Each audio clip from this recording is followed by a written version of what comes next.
A paz do Senhor? A paz do Senhor? Eu os convido a ficar de pé.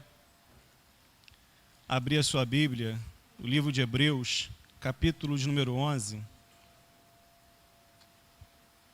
Hebreus, capítulo de número 11, verso de número 23.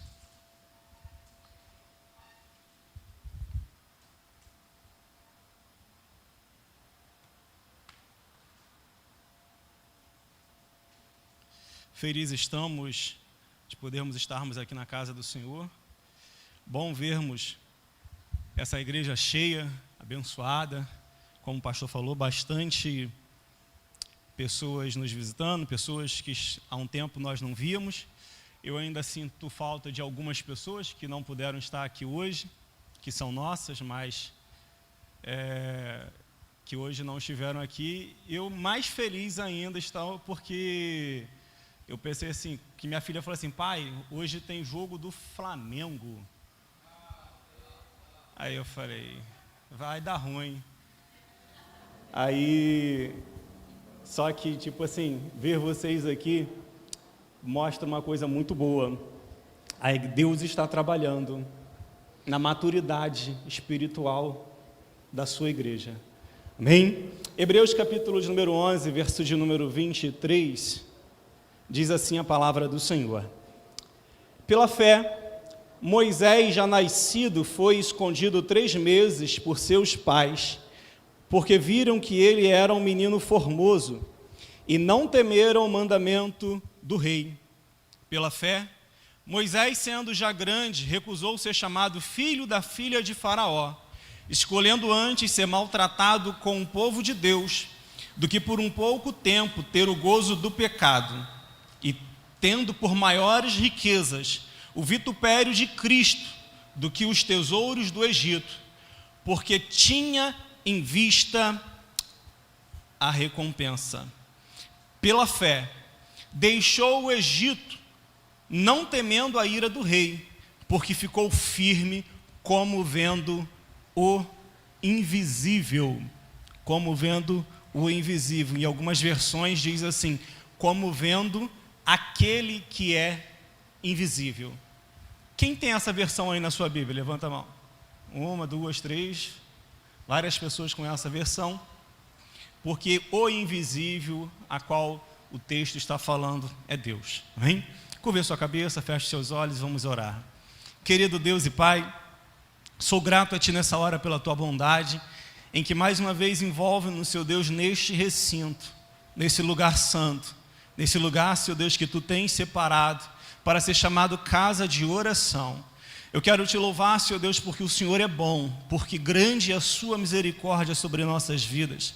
E a Tua graça tem nos favorecido de uma maneira toda especial e nos permitido, Senhor Deus, mais uma vez reunirmos para ouvir a Tua palavra. Quero eu Te pedir que o Teu Espírito Santo fale conosco aqui nessa noite de uma maneira toda especial, como já tens falado desde o início do culto. Continue, Senhor Deus, a falar aos nossos corações através da Sua palavra. É a oração que a Ti eu faço nesta hora, em um nome de Jesus. Amém. Amém. Podemos assentar. Quero agradecer o som aí que está maravilhoso. Obrigado. Amém.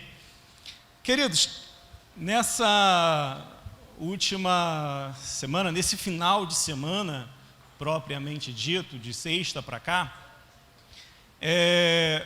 nós estávamos ali entre os homens, num movimento espiritual bem legal, porque estávamos tendo um entendimento daquilo que Deus deseja para a sua igreja. E para falar sobre isso, eu vou até contar uma história. Porque eu acordei na sexta-feira pela manhã, às 5h10 da manhã, parece que Deus está me acordando todos os dias esse horário para orar.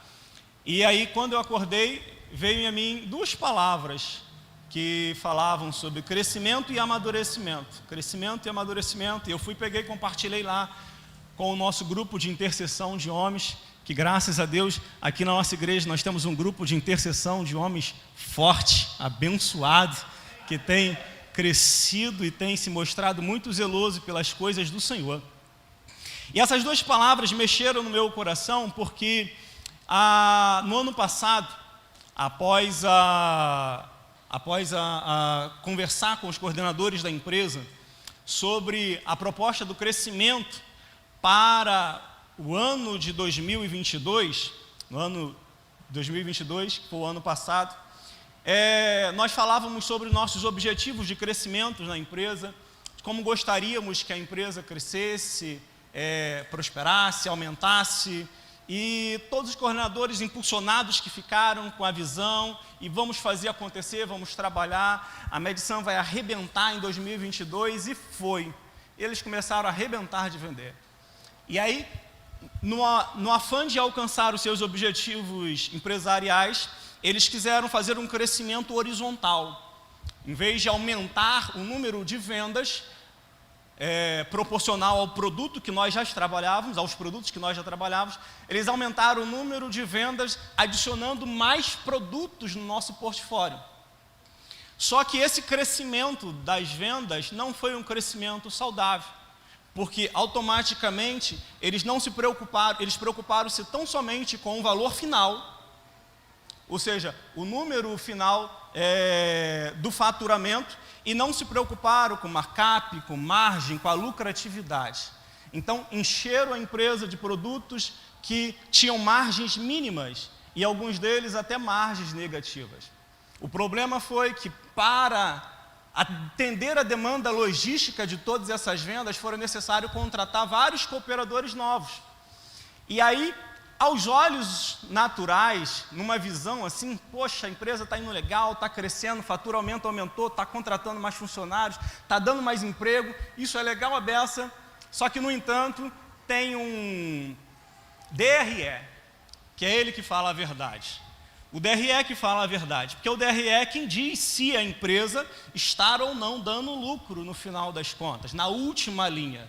E aí o DRE começou a apontar margens negativas durante o mês, durante o trimestre, e aí chegamos no final do ano dilapidando quase todo o patrimônio acumulado da empresa, ou seja, quase todo o nosso capital social. E aí, quando chegou no final do ano, veio ainda muitas coisas que aconteceram, principalmente o novo governo que entrou, que na verdade ainda nem tinha entrado, mas só por ter ganhado a eleição já conseguiu fazer um movimento muito negativo no mercado. E aí nós tivemos que tomar algumas decisões, porque falamos assim, não adianta nada nós termos um crescimento no faturamento, a empresa crescer, se a margem de lucro diminuiu. Ou seja, não foi um crescimento saudável, não foi um crescimento que dá boa saúde para as finanças, para o caixa da empresa. Então, quando foi agora no início do ano, eu sentei com os coordenadores e fizemos um plano de contingência. E aí, infelizmente, tivemos que cortar vários cooperadores no início do ano para equalizar e equilibrar lucro com despesas. E aí fizemos um planejamento para o ano todo, e aí começamos a fazer o seguinte, olha, produtos que não estão dando margem, corta tudo. Por quê? Não adianta nada a gente crescer o faturamento se a margem não acompanhar. Então eliminamos vários produtos, centenas de produtos do nosso portfólio, começamos a trabalhar com marcas mais responsáveis, marcas que tinham uma lucratividade, e isso mudou totalmente. Faturamento, no final de 2023, cresceu e o lucro acompanhou. Por que eu estou contando essa história? Porque muitas das vezes nós estamos no afinco de obter um crescimento, mas o crescimento que muitas vezes não é saudável, um crescimento que não traz saúde para a vida da igreja, saúde para a vida do seu povo. Por isso que essas palavras falaram muito ao meu coração nesse último final de semana, crescimento e amadurecimento. Precisamos crescer, sim, mas precisamos crescer de maneira saudável.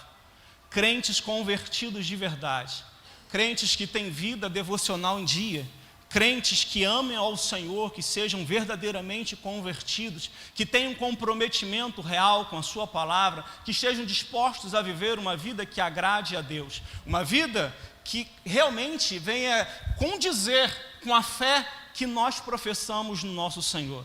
O meu desejo, o desejo do pastor dessa igreja, pastor Márcio, é que a nossa igreja cresça em 2024, mas cresça de maneira saudável, de maneira amadurecida. Isso para a glória do nome do Senhor.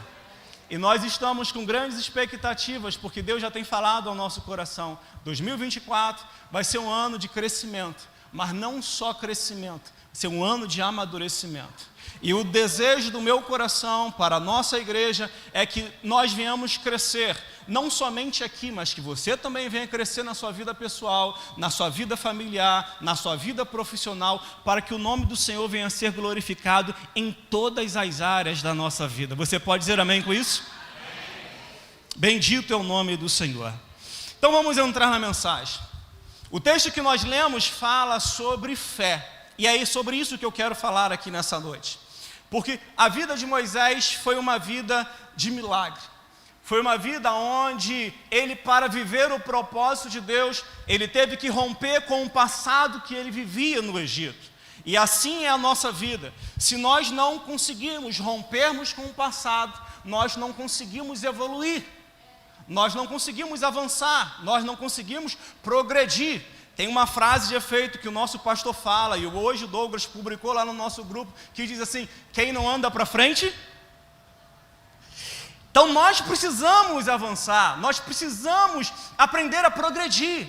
E para alcançar esse avanço na nossa vida espiritual e em todas as áreas da nossa vida, nós precisamos romper com o passado. Romper com as manias, com as mesmices, com os vícios, com o pecado, com tudo aquilo que pode estar nos atrapalhando, que pode estar impedindo a nossa evolução, que possa estar impedindo o nosso progresso espiritual. Como igreja, nós temos que ter esse tipo de pensamento. E Moisés é um bom exemplo disso. E a Bíblia diz que pela fé, ele alcançou esse rompimento. Só que antes de entrar propriamente na vida de Moisés, eu quero falar um pouco sobre o que é fé. Aí em Hebreus, no capítulo 11, é o capítulo que fala sobre a fé, aonde nós temos no versículo 1 a definição, e a partir de então, nós temos aquilo que a fé pode fazer. Hebreus 11, 1, se você está com a sua Bíblia aberta, você pode acompanhar aí, que diz assim: ora, a fé é o firme fundamento das coisas que se esperam, e a prova daquilo que se não vê. Fé é confiança, fé é acreditar e descansar. A fé não é somente acreditar, mas é acreditar e confiar que Deus vai fazer, porque muitos creem, mas nem todos confiam, e nós precisamos estar associando a confiança à nossa crença, que não adianta nada você entender que Deus pode fazer, acreditar que Ele pode fazer, se você não descansa nisso.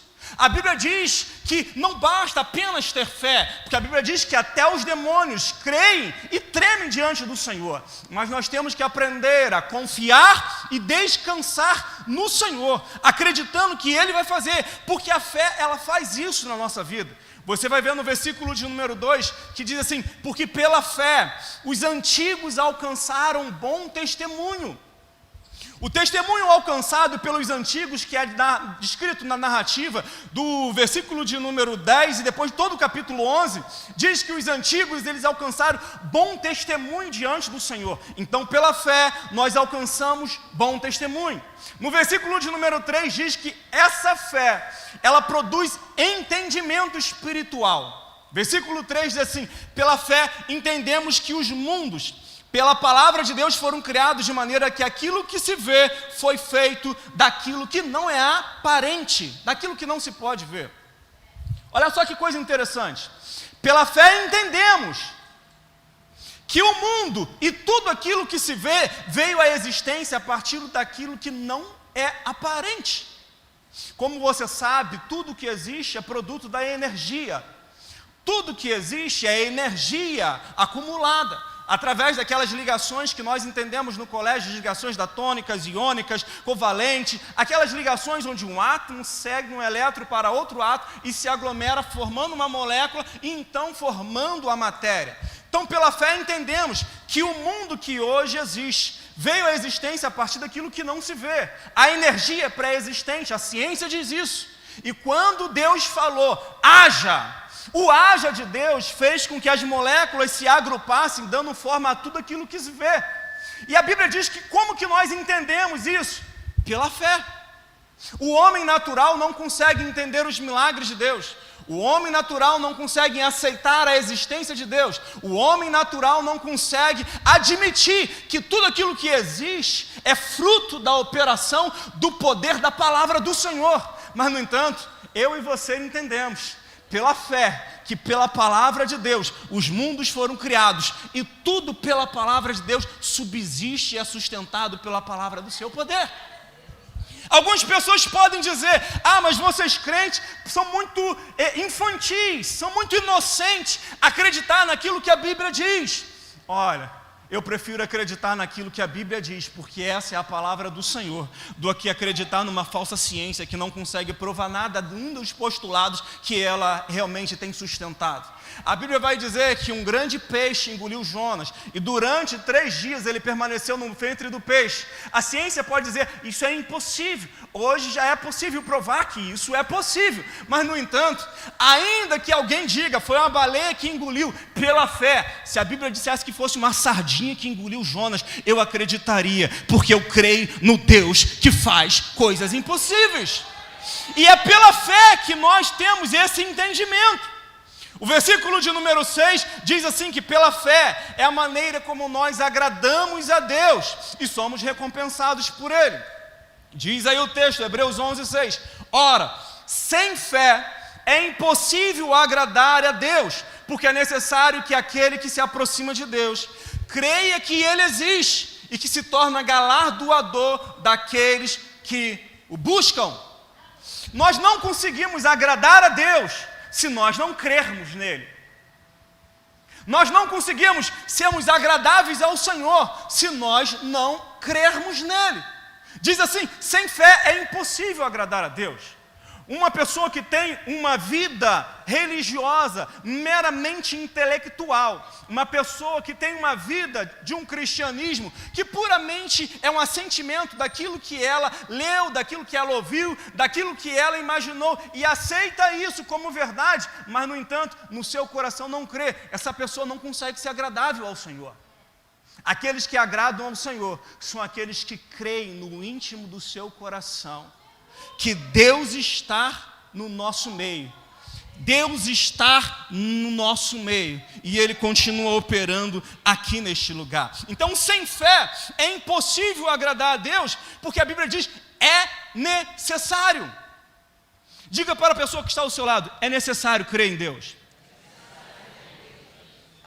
É necessário que aquele que se aproxima de Deus creia que Ele exista e que se torna galardoador daqueles que o buscam. Deus recompensa aqueles que o buscam mediante a fé. A fé é a única moeda do reino que produz milagres na nossa vida. Deus não responde à minha dor. Deus não responde às minhas lágrimas. Deus não responde aos meus problemas. Deus responde à minha fé. A Bíblia diz, tendes fé em Deus. Tiago capítulo 1, versículo 6 e 7 vai dizer o seguinte, peça porém com fé, em nada duvidando, porque aquele que duvida é semelhante à onda do mar, que é levada pelo vento e é lançada de uma parte para outra. Não pense tal homem que receberá alguma coisa do Senhor. Não adianta nada nós orarmos, nós vimos a igreja, nós vemos uma vida religiosa, se nós não crermos do íntimo do nosso coração. Você não pode mais continuar vivendo uma vida cristã meramente intelectual. Você tem que ter fé no seu coração. Você precisa permitir que a fé brote no seu coração para que você comece a ter experiências espirituais com Deus profunda. A Bíblia diz, esses sinais seguirão aos que creem. Sabe por que nós muitas vezes não vemos os sinais, os milagres de Deus na nossa vida? Porque não cremos. Porque não cremos. E Deus, Ele só responde à nossa fé. Houve uma situação durante o período do ministério do nosso Senhor Jesus Cristo, em que ele foi para a sua cidade e ele começou a pregar ali naquele local onde ele era nascido, onde as pessoas conheciam ele desde sempre, viram ele crescer, sabiam quem eram os seus pais, sabiam quem eram os seus irmãos, conheciam as suas irmãs, e a Bíblia diz que ali ele não fez muitos milagres, porque aquele povo da sua cidade ficou escandalizado por causa dele, porque aí Jesus Cristo diz o seguinte: não há profeta sem honra senão na sua própria casa, e ali Jesus não realizou muitos milagres por falta de fé daquelas pessoas. Jesus, de corpo presente na terra, durante o exercício do seu ministério, na sua cidade de natal, na sua cidade de nascimento, ele não realizou muitos milagres. Por quê? Porque as pessoas duvidavam. Diziam assim: não é esse Jesus de Nazaré, filho de Maria e José? Não estão entre nós os seus irmãos e as suas irmãs? Como diz agora, vim de Deus? E por causa disso, porque eles não acreditaram, eles deixaram de provar o poder de Deus em suas vidas, com a presença de Jesus Cristo no meio deles. Precisamos acreditar, porque senão nunca vamos experimentar. Precisamos crer, porque senão nunca vamos obter aquilo que Deus pode fazer.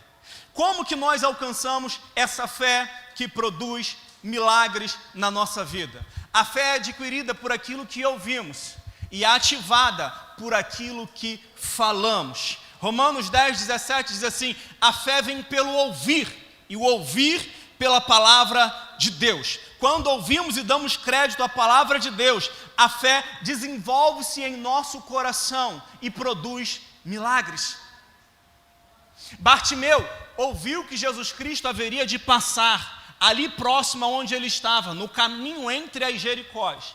E quando ele ouviu que Jesus Cristo haveria de passar, quando ele ouviu que Jesus Cristo estava passando, porque na verdade as pessoas falaram para ele, olha, quando ele perguntou quem é essa multidão que está passando aí, disseram, olha, é Jesus de Nazaré quem está passando ali.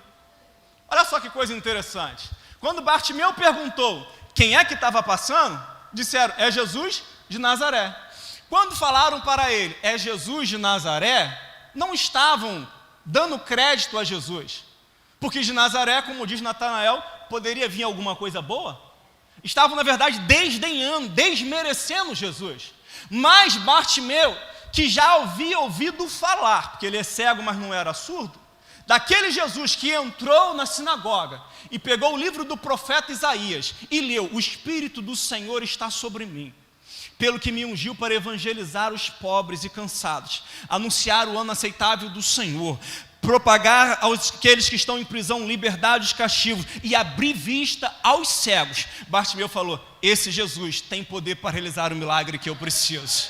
Porque de nenhum outro a Bíblia falou que tem poder para abrir vista aos cegos. Mas como ele ouviu falar que Jesus Cristo leu que o Espírito do Senhor estava sobre ele para abrir vista aos cegos, ele pôs-se a clamar. E ele não clamou Jesus de Nazaré. Ele clamou aquele que ele conhecia, saber o Jesus ungido. Ele diz, Jesus, filho de Davi. Falaram que era Jesus de Nazaré, mas ele sabia, esse é Jesus messiânico, aquele que tem poder para abrir vista aos cegos. E ele clamou, Jesus, filho de Davi, tem misericórdia de mim. A fé, ela está condicionada àquilo que nós ouvimos. Sabe por que muitas das vezes nós não produzimos a fé necessária para alcançarmos aquilo que Deus deseja fazer nas nossas vidas? Porque nós enchemos o nosso coração e a nossa mente de tantas coisas que produzem dúvidas, em vez de produzirem fé. O que sai da sua vida é aquilo que entra. Aquilo que você coloca para dentro é aquilo que você vai reproduzir. No entanto, se você enche o seu coração com dúvida, como é que você vai conseguir manifestar fé? O meu desejo para você nessa noite, encha o seu coração com a palavra do Senhor. Encha o seu coração com a palavra de Deus. Pela manhã acorde e leia a palavra. Quando você estiver durante o seu dia, no momento de folga, coloque a palavra de Deus para que você possa ouvir, para que você possa ler. Ouça uma pregação, ouça uma palestra, ouça aquilo que o seu pastor prega no domingo à noite na igreja e deixe o Espírito Santo produzir fé dentro do seu coração e você vai ver aquilo que Deus pode fazer na sua vida. A fé está condicionada àquilo que ouvimos e ela é ativada por aquilo que nós falamos. 2 Coríntios 4,13 diz assim: como está escrito, eu criei, por isso falei, e com esse mesmo espírito de fé, nós também cremos e por isso falamos. Quando você crer, você consegue reproduzir através da sua fé, segundo a vontade de Deus, milagres na sua vida. Jesus Cristo falou em Mateus 17:20: se tiverdes fé, como um grão de mostarda, direis a este monte, passa daqui e acolá, e nada vos será impossível. Se tiverdes fé, como um grão de mostarda, aí ele diz, basta falar, e Deus vai fazer o milagre. Só que isso não é confissão positiva, isso não é determinar que Deus vai fazer nada disso não. Isso é fé, operando no sobrenatural. E foi Jesus Cristo que falou, se tiverdes fé, Deus vai fazer o milagre que você precisa. Deus vai fazer o milagre que você precisa. A fé, ela é alimentada por aquilo que ouvimos e ativada por aquilo que falamos. Eu criei, por isso falei. Ei, se você crer que Deus vai fazer o milagre na sua vida, você pode começar a declarar a palavra do Senhor. Declare a palavra do Senhor e Deus vai honrar a fé no seu coração. Continuando então a mensagem. A fé em Deus, eu li uma frase que eu achei interessante, faz a gente crer naquilo que é incrível, inacreditável, ver aquilo que é invisível e realizar aquilo que é impossível.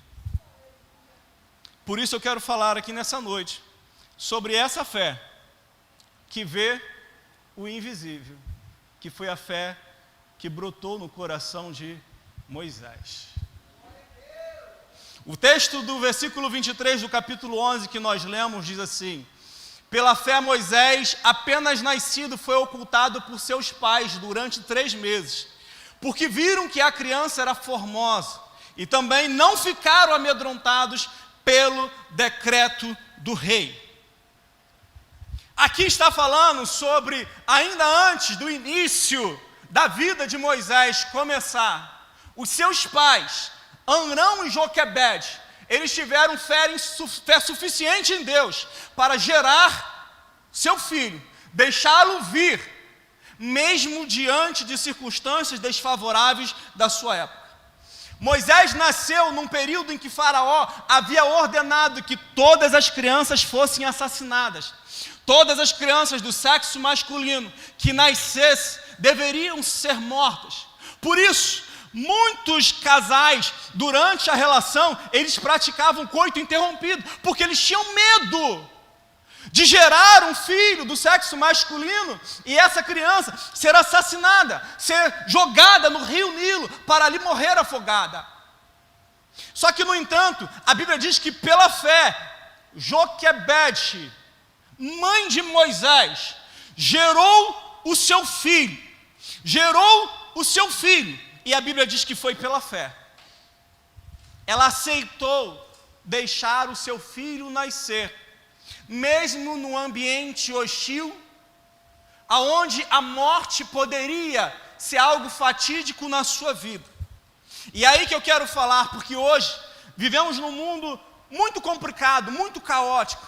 Colocar uma criança no mundo hoje é algo muito difícil, porque os valores espirituais estão sendo substituídos pelos valores do inferno.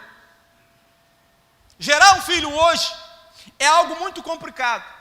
E quando não é por irresponsabilidade de uma adolescente, de uma gestação indesejada, eu vejo nessa atitude uma atitude de fé, de alguém que continua acreditando que Deus pode guardar os nossos filhos, que Deus pode guardar os nossos filhos, que Deus não nos permitirá que os nossos filhos sejam entregues ao diabo, venham servir aos valores deste mundo hostil e deixar de acompanhar aquilo que Deus tem como propósito para a sua vida.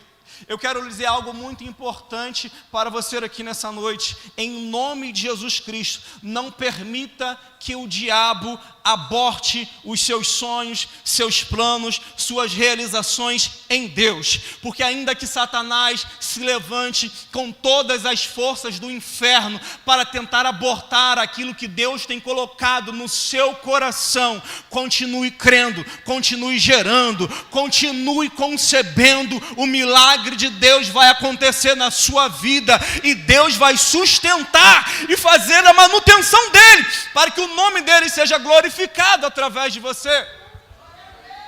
É isso que nós precisamos entender. Pela fé, Joquebede decidiu gerar Moisés, aceitou gerar Moisés, e quando a criança nasceu, ela ocultou das parteiras egípcias durante 3 meses, porque viram que a criança era formosa, porque viram que aquela criança era especial. Mas a Bíblia diz que após 3 meses, não podendo mais ela ocultar, colocou Moisés numa barquinha, num cestinho betumado, e colocou no leito do rio Nilo, para então ele ser levado pela correnteza e talvez ali ir para o mar Mediterrâneo. Você que talvez já tenha estudado a geografia dali do Egito, da Palestina, você vai saber que quando o povo de Deus foi para o Egito, José falou o seguinte: fale que vocês são pastores, porque os egípcios não gostam de pastores, então eles vão mandar você ficar o mais longe possível. E o lugar reservado para aqueles em que os egípcios não gostam é a região da aldeia de Gósen, que fica no delta do Nilo, já quase faceando com o mar Mediterrâneo, o mais longe possível do palácio de Faraó. Então, no entanto, os israelitas foram lá para a aldeia de Gósen, numa região em que o rio Nilo corria, passava pelo Egito, seguia adiante, e antes de desembocar no mar Mediterrâneo, ele se dividia ali no delta, e ali foi onde ficaram o assentamento dos hebreus no período em que eles estiveram no Egito. Só que, no entanto, uma coisa interessante, que Joquebede colocou o cestinho de Moisés no rio Nilo, próximo à sua casa, e o cestinho de Moisés foi parar próximo ao palácio do rei. Porque a filha do rei, embora a Bíblia não tenha esse relato por escrito, ela desceu para banhar-se no rio Nilo e viu junto aos juncos aquela barquinha de Moisés e tomou para si. E quando ela pegou para si, ela imediatamente identificou que era um dos hebreus. Por quê? Porque os hebreus eram circuncidados. Primeira coisa que você faz quando vê a criança: menino ou menina? Foi lá, viu a fralda, menino, circuncidado, filho de hebreu. Filho de hebreu. Miriam, que acompanhava, disse para ela: olha, ela precisa de uma mãe, alguém que tenha leite. E mandou chamar então, manda chamar. E aí quem que mandam chamar? Joquebede. Sabe o que eu acho mais interessante dessa história? É que o rio corre para o mar. Então o sentido do fluxo do rio é: o rio Nilo passava pelo Egito, corria e ia desembocar no mar Mediterrâneo, lá próximo da onde estava a aldeia de Gósen, aonde estava a cidade, aonde ficavam os israelitas. Só que, no entanto, quando Joquebede colocou a barquinha de Moisés lá, a Bíblia não narra, mas, no entanto, a barquinha de Moisés, em vez de descer correnteza abaixo, subiu correnteza acima. E Deus foi fazer com que aquela cestinha fosse parar próximo ao palácio, onde a filha de Faraó foi se banhar. Contra a ordem natural e as leis da física, a barquinha de Moisés, que deveria seguir mar adentro, subiu correnteza do Nilo acima. O lugar do rio Nilo, aonde as crianças eram assassinadas, foi o mesmo caminho que Deus usou para levar Moisés para dentro do palácio. Só que o que eu acho interessante, mais ainda, sabe qual é? É que tipo assim, a filha de Faraó saiu do palácio para poder banhar-se no rio Nilo. Tudo bom que ele tinha vários costumes e tinham crenças relacionadas ao rio Nilo, mas no entanto, eu imagino que no palácio, ela tinha as piscinas naturais mais lindas e maravilhosas que se podiam ter. Como já diz, obras faraônicas. O que fez com que aquela moça saísse de dentro do palácio para banhar-se no rio Nilo, no momento em que a barquinha de Moisés chegou e ficou junto à região dos juncos do rio? Eu não sei você, mas penso eu, Deus estava tirando de dentro do palácio alguém para patrocinar os sonhos de Joquebede para que eles não viessem a morrer naquele rio. Eu não sei você, mas eu creio que Deus pode levantar patrocinadores para os nossos sonhos.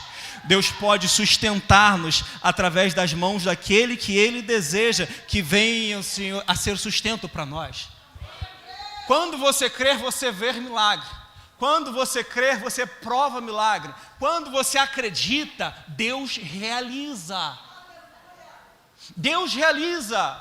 Agora pensa você, Moisés, que tinha uma ordem para ser assassinado, agora está sendo sustentado e alimentado dentro da casa de Faraó.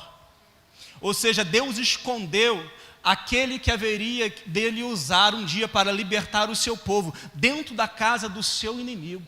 Durante 40 anos, Moisés foi alimentado, sustentado e educado nas melhores faculdades do Egito, para se tornar ali talvez um governante, o sucessor de Faraó, porque ele era filho da filha de Faraó. Mas, no entanto, Deus tinha um propósito muito maior para com ele. Em vez de ser um guerreiro ou um faraó do Egito, Deus já o havia convocado desde antes do seu nascimento para ser o libertador do seu povo. E por causa disso, por causa do propósito de Deus, Deus não deixou Moisés morrer, mas Deus o preservou, porque Deus tinha um propósito especial com isso. A fé que vê o impossível leva-nos a renunciar tudo aquilo que o mundo pode nos oferecer.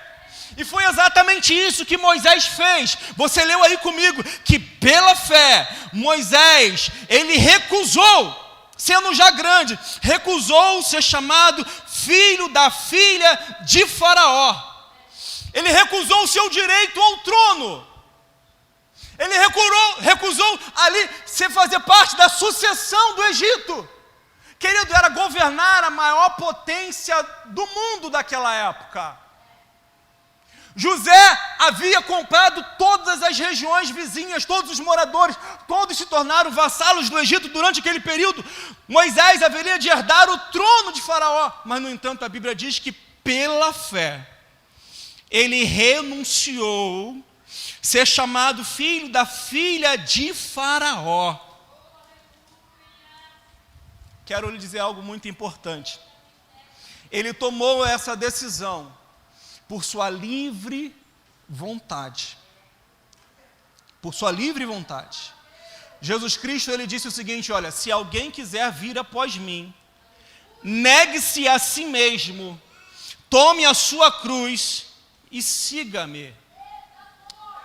Você precisa estar disposto a renunciar o mundo, você precisa estar disposto a renunciar os seus pecados para viver uma vida santa que caminha em direção a Deus. Essa responsabilidade é uma responsabilidade pessoal, intransferível e autônoma. É você quem decide. Jesus Cristo falou, se alguém quiser, você tem que decidir. Nós temos que decidir. A graça de Deus, ela nos habilita, ela nos capacita, ela nos empodera para nós cumprirmos o desejo do nosso coração. Mas a Bíblia diz, você tem que optar pelo Senhor, renunciar ao mundo, renunciar à carne, para poder viver para Deus. Uma outra coisa muito importante, toda escolha de servir a Deus envolve renúncia e sacrifício. Sabe por quê? Não bastou simplesmente Moisés, ele desprezar a sua herança do Egito, ser chamado filho da filha de Faraó. A Bíblia diz que ele preferiu ser maltratado junto com o povo de Deus, a usufruir os prazeres do pecado. Ele cortou na sua própria carne. E é isso que muitas vezes nós não estamos dispostos a fazer. Queremos servir a Deus, queremos buscar o Senhor. Todos nós sabemos que servir ao Senhor, andar em santidade, viver para Deus, andar nos caminhos que nos levam para o céu, é aquilo que tem de melhor. Deus falou: os céus e a terra lhe proponho hoje. Os céus te proponho, diante dos céus te proponho hoje vida ou morte, bênção e maldição. E ele ainda aconselha: escolhe, pois, a vida, para que vivas tu e a tua descendência. Só que, no entanto, embora todos nós venhamos ter a inteligência de entender que podemos escolher aquilo que há de melhor, nem todos nós estamos dispostos a romper na nossa própria carne, a cortar na carne para sacrificar-nos, para vivermos para o Senhor. Moisés, ele preferiu ser maltratado junto com o povo de Deus, a usufruir os prazeres transitórios do pecado. Em algumas versões diz assim: de usufruir durante um pouco de tempo os prazeres que o pecado pode te dar. Aí que vem a questão: você está disposto a renunciar à sua própria carne para servir a Deus? A renunciar os seus desejos, renunciar os seus vícios, renunciar às suas manias, renunciar os seus maus hábitos, renunciar àquilo que não convém. A Bíblia diz: todas as coisas me são lícitas, mas nem tudo me convém. Então tem coisa que, ainda que não seja pecado, não convém a um servo do Senhor praticar. O texto de Hebreus, capítulo de número 12, vai dizer o seguinte: visto, pois, que temos a rodear uma tão grande nuvem de testemunha, despojando de todo o pecado e embaraço que tenazmente nos rodeia, corramos com perseverança a carreira que nos está proposta, olhando para Jesus, autor e consumador da nossa fé, o qual, pelo gozo que estava proposto, suportou a cruz, desprezando a afronta, e assentou-se à destra de Deus. Considerai, pois, aquele que suportou tais contradições dos pecadores contra si mesmo, para que não enfraqueçais, desfalecendo no vosso ânimo, porque ainda não resisti até o sangue, combatendo contra o pecado. Olha só que coisa interessante. O escritor aos Hebreus está dizendo o seguinte: olha, visto que temos a rodear uma tão grande nuvem de testemunha, o que você precisa fazer para seguir a Cristo? Abandonar todo o peso e embaraço que tenazmente nos rodeia. Querido, se nós não estivermos dispostos a cortar o embaraço e o peso do pecado, nós nunca vamos conseguir avançar. E aí, por que muitas pessoas não avançam na sua vida espiritual? Porque algumas pessoas não evoluem, não crescem, não amadurecem, não melhoram, não parecem mais com Jesus. É porque elas estão sempre embaraçadas. Mas, no entanto, o escritor aos Hebreus está dizendo o seguinte: olha, deixa todo o peso do pecado para trás, corta na carne se for possível, rompa com os laços do pecado para que você possa servir a Deus, olhando firmemente para Jesus, autor e consumador da nossa fé, em troca da alegria que estava proposta, ele suportou a cruz. Jesus Cristo, ele poderia viver como eu e você vivemos aqui nessa terra, porque ele foi homem, como nós somos, de carne e osso, e por isso ele foi tentado em todas as coisas à nossa semelhança, mas a Bíblia diz, sem pecado. Sabe por quê? Ele tinha um propósito especial: conservar a sua vida santa, íntegra, para derramar na cruz um sangue limpo, para pagar pelo meu e pelo seu pecado. O escritor aos Hebreus está dizendo o seguinte: Jesus Cristo se sacrificou por você. Por que você não é capaz de se sacrificar por Ele?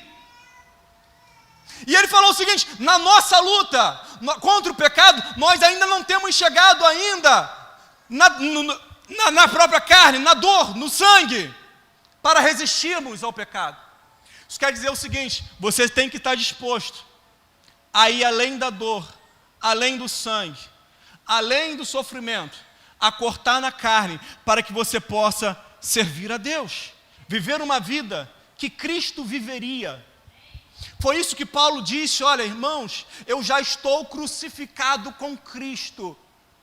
Portanto, a vida que eu vivo hoje, vivo pela fé no Filho de Deus, que me amou e se entregou para mim mesmo. Porque para mim, o viver é Cristo e o morrer é lucro. Paulo estava dizendo: Jesus Cristo morreu a minha morte e eu agora estou disposto a viver a sua vida. E se que tiver que morrer para agradar a Deus, eu estou disposto a entregar a minha vida na morte para honrar o meu Senhor. Aí que eu te pergunto, se nós não estivermos prontos para morrer por Jesus, nós ainda não estamos prontos para vivermos por Ele. Se nós não estivermos prontos para morrer por Jesus, nós ainda não estamos prontos a viver para Ele. Porque para morrer basta alguns segundos, mas para viver envolve uma vida inteira de sacrifício. Sacrifício que você tem que fazer de abandonar o pecado para servir a Deus. E Paulo, ele falou o seguinte: olha, porque tudo aquilo que para mim era lucro, eu reputei como perda por causa de Cristo. E em verdade tenho tudo por perda de todas as coisas, pela excelência do conhecimento de Cristo Jesus meu Senhor, pelo qual sofri a perda de todas as coisas e as considero como esterco, para que eu possa ganhar a Cristo e ser achado nele, não tendo a minha justiça própria, que vem da lei, mas a justiça que vem pela fé, a saber, a justiça que vem de Deus. Precisamos ter esse tipo de entendimento para rompermos com o pecado e vivermos para Deus. E aí agora eu vou começar a caminhar para o final. A fé que vê o invisível leva-nos a não ter medo diante das dificuldades e adversidades que aparecem na nossa frente. Diz aí o versículo 27, pela fé ele abandonou o Egito, não ficando amedrontado com a cólera do rei, antes permaneceu firme como quem vê aquele que é invisível. É a fé que nos mantém firme e que nos dá força para perseverar. Mesmo quando a ameaça na nossa frente, ela é real. A mesma fé que deu coragem a Joquebede para gerar em meio a ambiente hostil, deu a Moisés coragem para enfrentar a ira de Faraó. Eu quero dizer o seguinte: Paulo vai falar a Timóteo no capítulo 1, versículo 7 da sua segunda carta. Porque Deus não nos tem dado espírito de covardia, mas de poder, amor e moderação. Por 365 vezes encontramos na Bíblia Sagrada a expressão não temas. 365 vezes. A mesma quantidade de dias que nós temos no ano, nós temos na Bíblia a expressão não temas. Sabe o que Deus está dizendo para você com isso? Não temas nem um dia sequer na sua vida, porque eu sou contigo. Não tenhas medo, porque eu sou o teu Deus. Eu te esforço e eu te fortaleço e te sustento com a minha destra fiel. Não temas, porque Deus é contigo. Ah, mas está chovendo canivete, as coisas estão dando tudo errado, as coisas não estão fluindo como gostaria que fluísse. Não temas! Não temas! Porque nós temos uma garantia da vitória do Senhor. Na sua primeira carta, João, no capítulo 5, versículo 4, diz assim: porque todo aquele que é nascido de Deus vence o mundo, e essa é a vitória que vence o mundo, a nossa fé. Não temas, creia que Deus está ao seu lado, creia que Deus é contigo. Ainda que o inimigo se levante, a Bíblia diz que toda arma preparada contra ti não prevalecerá, e toda língua que se levantar contra ti em juízo tu a condenarás. Não temas. Queridos, nós precisamos entender isso.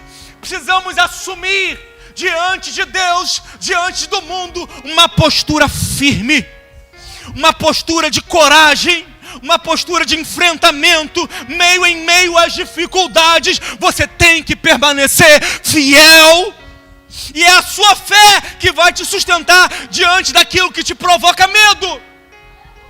Sabe por quê? Covardia é o medo dominando a sua mente. Coragem é o medo dominado pela sua mente. E o diabo, ele luta o tempo todo para minar a sua mente, provocando dúvida. Porque quando ele provoca dúvida, ele consegue te amedrontar. Ele consegue fazer com que você não creia. Ele consegue fazer com que você deixe de acreditar. Mas quando você se mantém firme na palavra do Senhor, o Espírito Santo de Deus, ele te capacita a ter coragem, mesmo em meio às dificuldades que se apresentam. Baseado nesse texto, eu quero asseverar mais 3 verdades. Uma, a fé leva-nos a sairmos da nossa zona de conforto em busca do propósito de Deus para nossas vidas. Moisés, ele estava numa boa no Egito, filho da filha de Faraó, herdeiro do trono, mas no entanto a fé tirou ele da zona do conforto para lançá-lo no deserto, porque não era no palácio que Deus queria usá-lo, Deus queria usá-lo no deserto. Às vezes Deus vai te tirar da zona de conforto, mas você precisa entender, é Deus movendo a sua vida para colocar você dele no centro do seu propósito. A fé nos faz tomarmos decisões sem deixar o medo falar mais alto.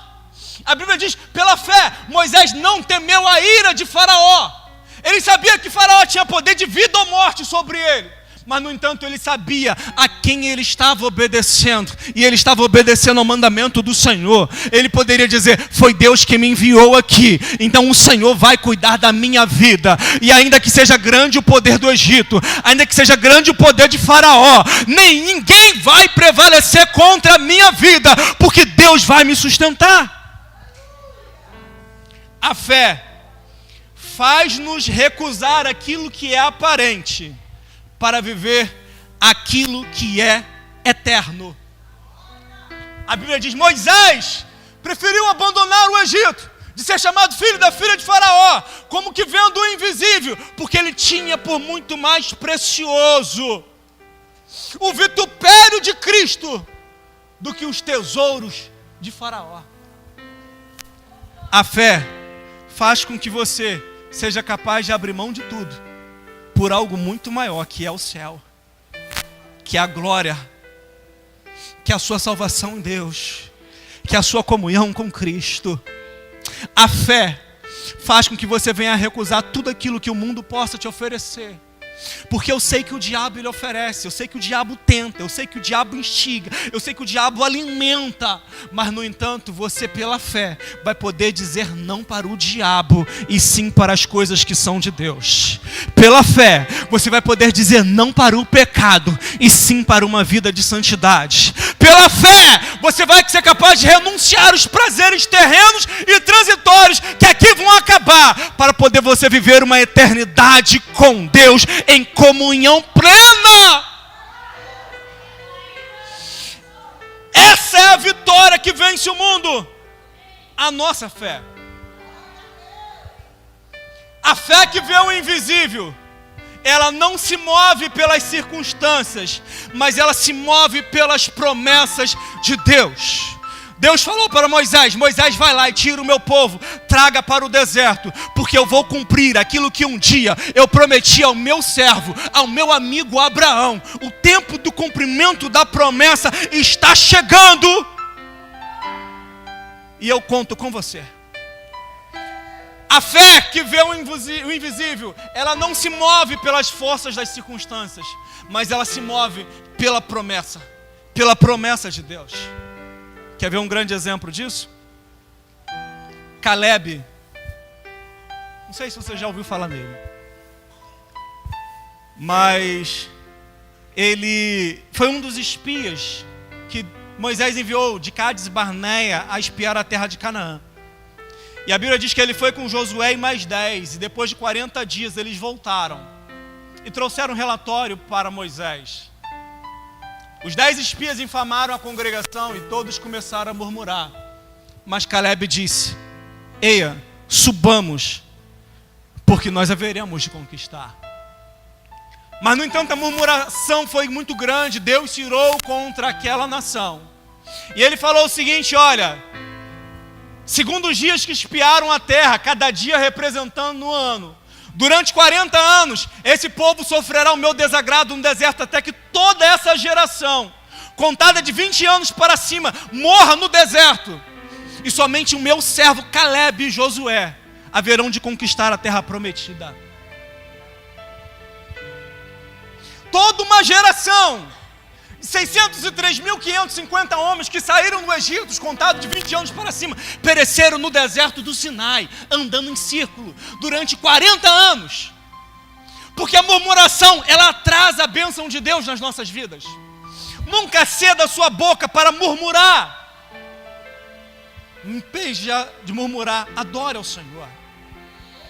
Caleb, ele perseverou em seguir ao Senhor, porque ele creu na promessa do Senhor.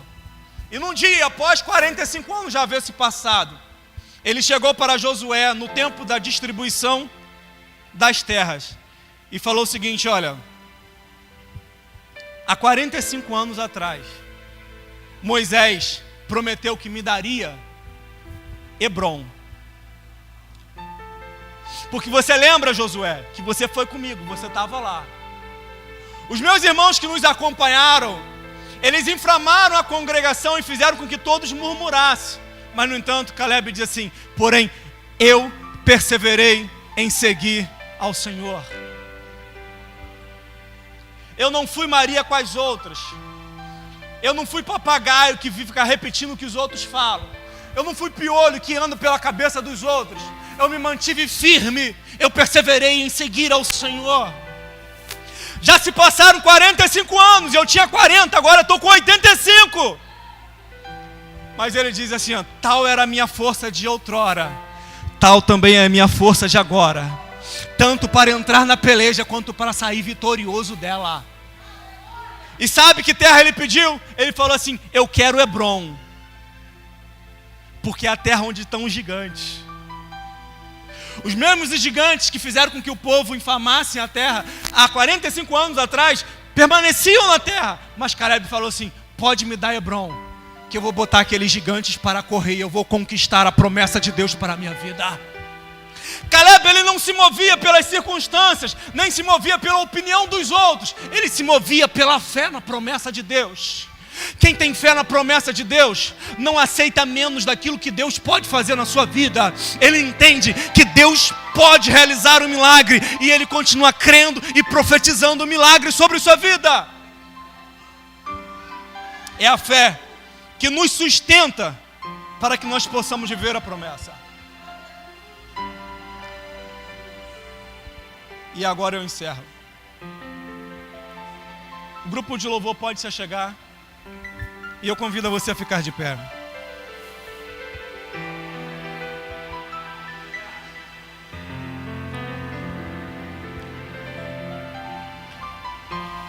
Na segunda carta de Paulo aos Coríntios, no capítulo 5, versículo 7, diz assim: visto que andamos por fé e não pelo que vemos. Visto que andamos por fé e não por aquilo que vemos. Eu creio que o Senhor deseja levar-nos nesse tempo de incerteza e insegurança a aprender a viver uma vida com total dependência do Senhor. Só que, se você quer viver uma vida de dependência de Deus, você precisa desenvolver a sua fé. A fé é a força mais poderosa que existe no mundo. A nossa oração, ela é respondida segundo a vontade de Deus e segundo a nossa fé. Jesus Cristo falava quando alguém pedia para realizar o milagre: seja feito conforme a sua fé. Se você quer milagre, você precisa fortalecer a sua fé. Você precisa aumentar a sua fé. Você precisa acreditar que essa palavra, ela pode produzir no seu coração a fé que vai fazer com que você veja Deus operando de uma maneira tão grande, tão especial. Quando você começar a acreditar, quando você começar a crer naquilo que Deus pode fazer na sua vida, você vai ver milagres tremendos acontecendo no meio da sua família. Você vai começar a declarar aquilo que você crer, segundo a vontade de Deus, segundo a sua palavra, e aquilo vai começar a acontecer na sua vida. Aquilo vai começar a acontecer na sua vida, só que você precisa crer nisso. Você precisa crer que Deus vai fazer, para que você possa provar aquilo que Deus pode fazer. A Bíblia diz que tudo é possível àquele que crer.